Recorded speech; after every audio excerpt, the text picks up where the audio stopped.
आज की इस वीडियो में हम लोग यूक्लिड विभाजन एल्गोरिदम से 255 और 676 का एचसीएफ निकालना सीखेंगे। एक भाई का कमेंट आया था कि सर 255 और 676 का एचसीएफ निकालना यूक्लिड विभाजन एल्गोरिदम से आप हल करके एक वीडियो बनाएं।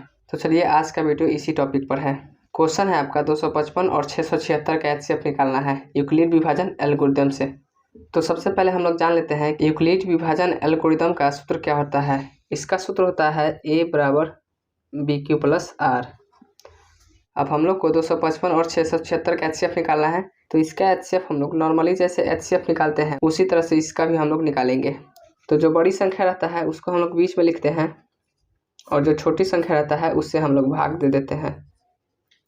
अब देखिए यह 255 से 2 बार में जाएगा, 255 में 2 से गुना करेंगे हम लोग तो 510 हो जाएगा। अब इसको हम लोग घटा लेंगे, तो इसको हम लोग घटाएंगे तो यह होगा 6 और यह होगा 6 और यहाँ पर 1 होगा। तो अब देखिए फ्रेंड्स, अब इसमें ए है आपका यह वाला और बी है आपका यह और क्यू है आपका यहाँ पर, और शेष जो बचता है उसको हम लोग आर कहते हैं।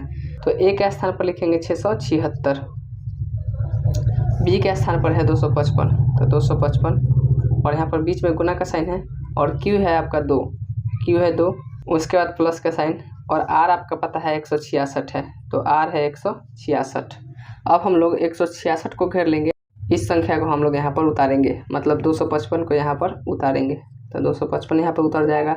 अभी आपका एक बार में जाएगा तो 166। अब इसको फ्रेंड्स हम लोग घटाएंगे तो 15 में से 6 जाएगा 9 और यहाँ पर 14 में से 6 जाएगा 8, यह कट जाएगा 89 हो जाएगा। अब देखिए, अब इतना को आपको भूल जाना है, ये जो सब संख्या है इतना को आपको भूल जाना है।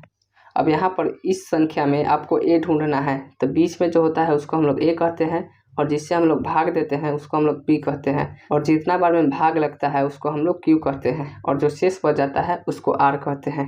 तो ए का मान है 255 तो ये आपका हो जाएगा 255 बराबर बी का मान है 166 तो 166 गुना क्यू का मान है 1 तो 1 प्लस आर का मान है 89 तो 89। तो इस तरह से हम लोग लिखते जाएंगे। अब हम लोग 89 को घेर लेंगे और इसको उतारेंगे 166 को। यह भी आपका एक ही बार में जाएगा, तो एक बार में जाएगा तो 89 हो जाएगा। अब इसको हम लोग घटा लेंगे तो 16 में से 9 जाएगा 7 और 15 में से 8 जाएगा 7, 77 हो जाएगा। ठीक उसी प्रकार फ्रेंड्स हम लोग इतना को भूल जाएंगे, जो इतना संख्या है इसको हम लोग भूल जाएंगे। अब इतना को देखेंगे तो इतना में ए आपका बीच वाला है, ये आपका ए है और बी आपका यहाँ पर है, जिससे आप भाग देते हैं उसको हम लोग बी कहते हैं, और जितना बार में भाग लग जाता है उसको हम लोग क्यू कहते हैं, और जो शेष बच जाता है उसको हम लोग आर कहते हैं। तो यहाँ पर ए का मान है 166 तो ए के स्थान पर 166 बराबर बी का मान है 89 तो ये आपका हो जाएगा 89 गुणे क्यू का मान है 1 तो 1 प्लस आर का मान है 77। अब 77 को फ्रेंड्स हम लोग घेर लेंगे, 89 को उतारेंगे, 77 को घेर लिए 89 को उतारेंगे। यह भी आपका एक ही बार में जाएगा तो ये आपका हो जाएगा 77। अब इसको हम लोग घटा लेंगे तो 9 में से 7 जाएगा 2, 8 में से 7 जाएगा 1। अब यहाँ पर ए आपका 89 है, बी आपका 77 है और 1 जो है यह क्यू है और आर 12 है। तो ए के स्थान पर हो जाएगा 89 बराबर बी के स्थान पर हो जाएगा 77 तो 77 गुना क्यू के स्थान पर 1 प्लस आर के स्थान पर 12। अब 12 को हम लोग घेर लेंगे, 77 को बीच में लाएंगे तो 12 से यह 6 बार में 72 जाएगा, 12 से 6 बार में 72 तो यहाँ पर हो जाएगा यह 5। इसको घटाएंगे 77 में से 72 जाएगा तो 5 होगा। अब यहाँ पर ए है आपका 77 और बी है 12 और क्यू है 6 और आर है 5, तो ये हो जाएगा 77 और बी हो जाएगा 12 और क्यू हो जाएगा 6 और आर हो जाएगा 5।